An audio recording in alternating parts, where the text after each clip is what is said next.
The MLS Cup winners are in the house, but so too a World Cup winner, Bastian Schweinsteiger, back at Toyota Park. Lots of travelling fans too for the Seattle Sounders. Should be something very special indeed on this Saturday night. Two things to keep an eye on. Jovan Jones loves to get forward, so keep an eye on Solniak and Connor. How do they deal with him coming forward? But more importantly, can they get Jovan Jones to defend? This will look like a 4-2-3-1. Dempsey will move wide left. Harry Shipp will push forward against a team where he was a homegrown player. But Jordan Morris has to start scoring goals, and he's got to start scoring goals tonight. Ladero has it, can survey the scene from the byline. Looks in a decent cross, and Dempsey was wide open. But the reality is, when this ball goes wide, as a center back, you've only got one job to do, and that's to pick up Clint Dempsey. Chance for the Fire to make an early impact, and it's Stefan Fry. Nikolic quietly has 6 goals in his last 10 games. Former teammate of Jordan Morris's, of course. Good cross again, and a flicked header from Deleu. But here's a chance for Nikolic. Oh, he goes down, and that is going to be a penalty. I'm okay with the call. It was borderline.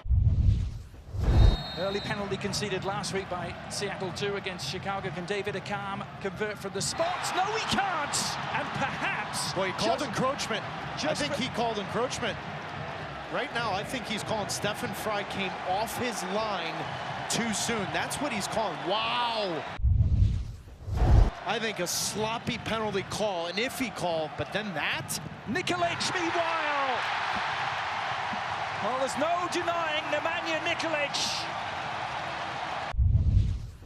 There's a space for Dempsey. He goes for goal as well, and Clint Dempsey delivers. Seattle weren't behind for long. Jordan Morris is higher up the field, so then he can stretch the 2 center backs, and then it allows your 2 best players, Nicholas Ladero, Clint Dempsey, to find those spaces in behind Jordan Morris.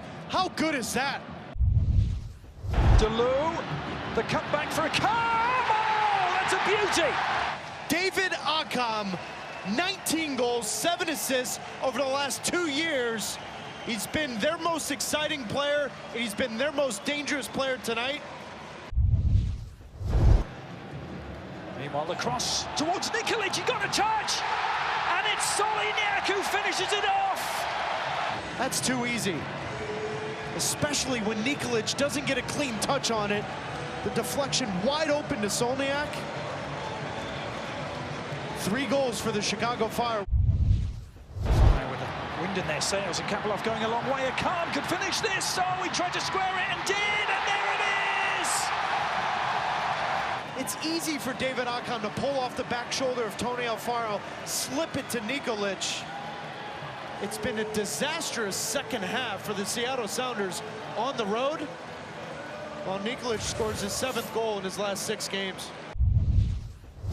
Back to 1998, those early years under Bob Bradley. All those famous names, Peter Novak. Second yellow. Lubos Kubik, and that is the end of the night. For Jovan Jones, an unhappy return to the Windy City for the Trinidadian. He's compounding his misery. You have to imagine a lot of those coming for the first time in some time will be back, because they have seen the best performance in some time by this Chicago Fire, and certainly the best result. A 4-1 victory against the reigning champions, Seattle Sounders.